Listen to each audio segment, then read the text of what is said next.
One could argue, actually rather easily, that Mason Rudolph was let down by Mike Tomlin and the rest of the Steelers evaluators. One could also argue that the NFL's system overall really let him down. Good morning to you. Good Friday morning. I'm Dejan Kovacevic of DK Pittsburgh Sports, and this is Daily Shot of Steelers. It comes your way bright and early every weekday if you're into hockey and or baseball. I also offer daily shots of Penguins and Pirates that I hope you'll also check out. Mason was on our YouTube channel, DK Pittsburgh Sports, yesterday with Ramon Foster for an hour. Outstanding conversation between two former teammates, two great friends, two guys who sat next to each other for years in that locker room on the South Side. I can't recommend it strongly enough, shy of ordering you to go and check it out. And I'm tempted to do that if I had any actual authority over your life.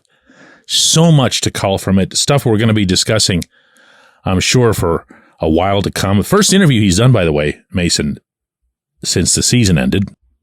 Among the many terrific questions that Ramon asked Mason had to do with whether or not the NFL, as a body, gives quarterbacks enough of a chance to make it. This was Mason's response.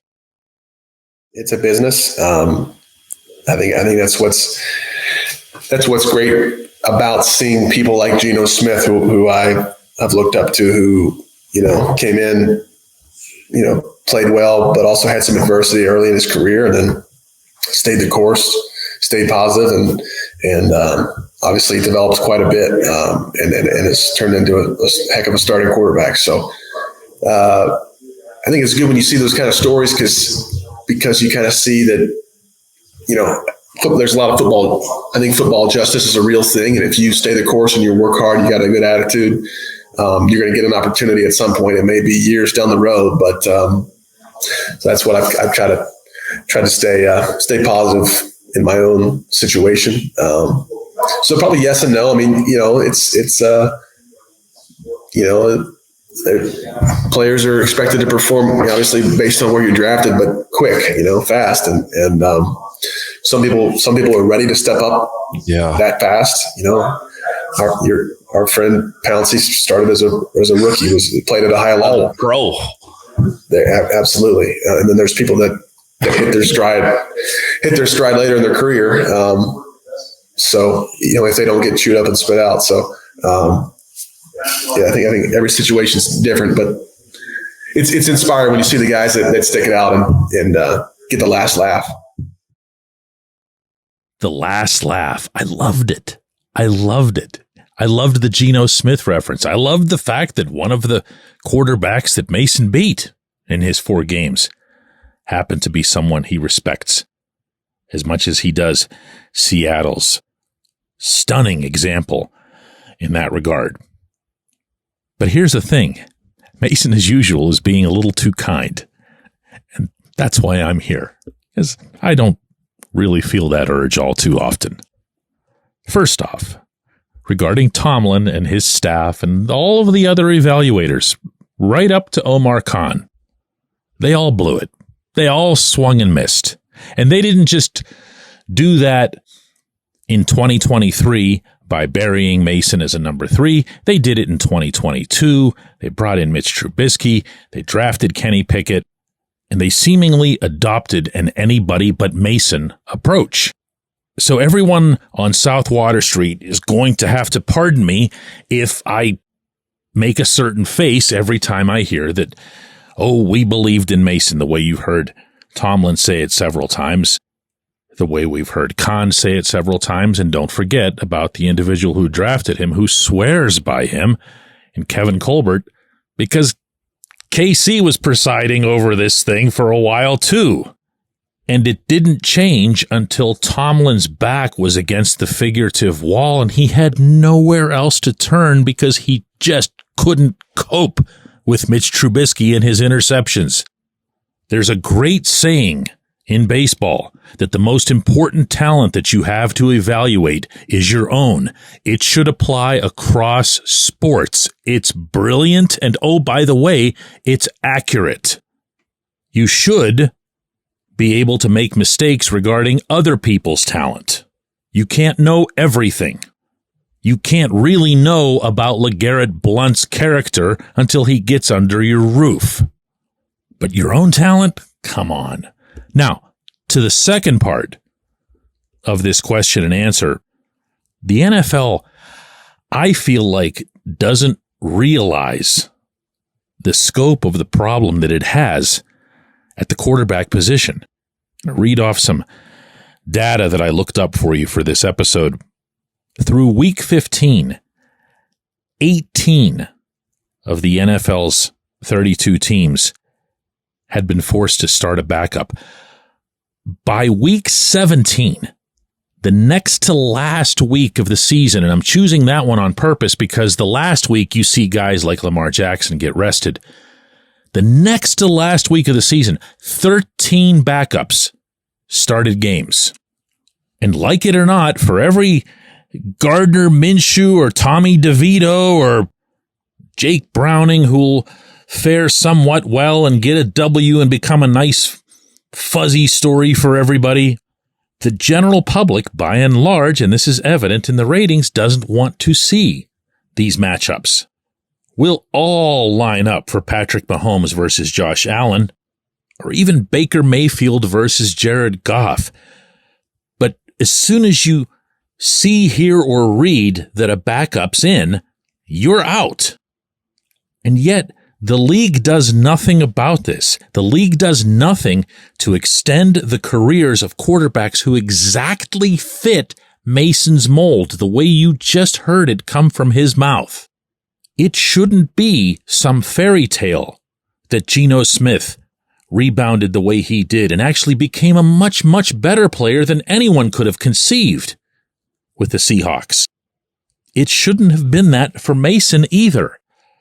There should have been, always, all along, and I can't believe I still have to make this case in 2024, a minor league, an affiliated minor league, meaning not one of these XFLs, USFLs, UFLs, whatever they want to call them, because they're not affiliated with the NFL. An NFL team isn't going to send a player to the UFL, Utica Caterpillars and allow one of their players under their contracts to progress the way you used to see with the old World League or NFL Europe as it had become known. And as a result, the Kurt Warner stories, you don't have the Jake Delhomme, you don't have Brad Johnson, you don't have John Kitna. These guys all went overseas. They kept their careers going. They didn't consider going and getting their commercial real estate license the way Mason legitimately did. They kept playing football. Imagine. So why isn't there an NFL Europe anymore? Why isn't there any minor league? Well, the NFL Europe finances weren't great. Why? Well, you'll never guess. They were having a tough time selling football on the opposite side of the world, especially football that wasn't, and everyone knew it, top tier. Imagine a minor league across the United States. Imagine the ratings. If you get ratings for, these XFLs and so forth, and they do, they get better ratings than a lot of other sports major leagues. You would make money hand over fist. You'd finally have the NFL's magical answer as to how to fill all of the other weekdays, or even all of the other months, depending on how you work out the schedule with football programming. There's no one who could convince me that wouldn't be anything other than a multi-billion-dollar success. In addition to preserving the players at the most important position at the top level. When we come back, J1Q. Luxembourg, Garbett, Kelly, and George. LGKG is a personal injury law firm in Western Pennsylvania that represents people hurt in car accidents or who need help with workers' comp or medical malpractice. When the attorneys at LGKG make you a promise, they keep it. They've been keeping promises in our region for over 80 years. LGKG's been AV rated, the highest rating a law firm can receive, and they've been designated super lawyers. That's actually a thing for over 15 years. It's a rare combination. LGKG has offices in Cranberry, Newcastle, Beaver Falls, Butler, and Elwood City.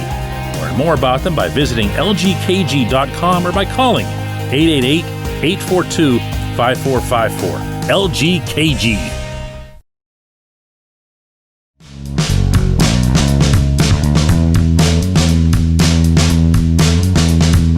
Today's J1Q comes from Eric, who says, DK, this podcast has been a great way to process the season and now the off-season day to day. I appreciate that. Eric continues, we had drama on Mike Tomlin.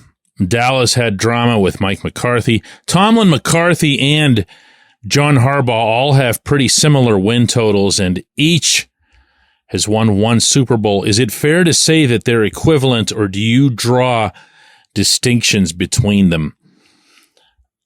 I spent most of the time that I've ever spent around McCarthy in covering that Super Bowl that he won, since it was against, these guys, and came away impressed with him in a lot of different ways. But that was a long time ago. And I can't say that I have followed his career all that closely, other than obviously what his outcomes are, what his results are. And as you say, he's put up pretty much the same figures when it comes to winning percentage, playoff advancement, and of course, championships. I feel way more qualified and comfortable to do the Tomlin versus Harbaugh thing. And there's a part of me that always feels like you need to preface any Pittsburgh versus Baltimore discussion by pointing out that the Pittsburgh egg hatched first, meaning the Steelers were the Steelers until the Browns moved to Baltimore and the Ravens became what they wanted to become, which was a mirror image of the Steelers. That happened when Brian Billick was there. It began in earnest with Billick. I don't think he gets enough credit for what the Ravens have done. And yeah, of course, he had his own successes there, but neither Billick nor Ozzie Newsome nor any of the people who really built the Ravens into being what they continue to be to this day would deny that they saw the Steelers and their stability and their methodologies and their culture, and even the stuff that's off the field, the fan base stuff. They wanted to basically recreate all of that in Baltimore. And you know what? To their credit, they did. But that always kind of sticks with me. Meaning, everything that the Ravens have done feels like it was just sampling from somebody else's mixtape, okay?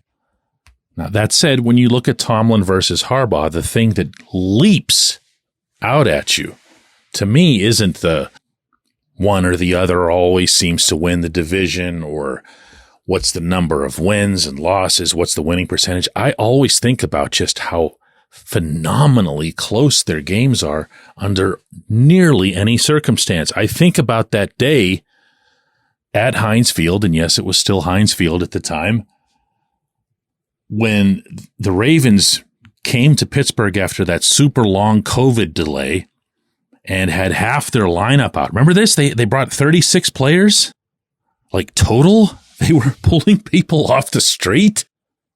And the game was still airtight. And that stuff's been the 3-point thing, and everything is what really jumps out. I see these two coaches, to attempt to answer your question, as stunningly similar in terms of what they get out of their teams.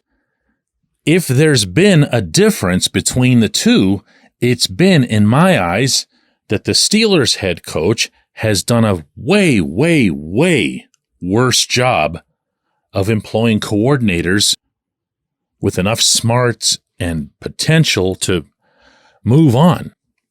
How long now have we been talking about the Ravens having either the best or one of the best defensive coordinators in football? But I've also seen some bizarre things that Baltimore's done on the field that point directly to Harbaugh, and I've heard stuff about the way the Ravens and Harbaugh in particular conduct themselves in practice that contributes to their constant long list of injuries that they pile up year after year after year. That reflects directly on the head coach. So we could do this all day. I prefer to look at what the team that's in front of me, the team that I'm covering, does against its own goals, against its own objectives. And for too long now, the Steelers haven't met those. They haven't won a single playoff game. And that's got to change regardless of what happens in Baltimore or Dallas or wherever else here. I appreciate the question. I appreciate everybody listening to Daily Shot of Steelers. We'll be back with another one of these on Monday.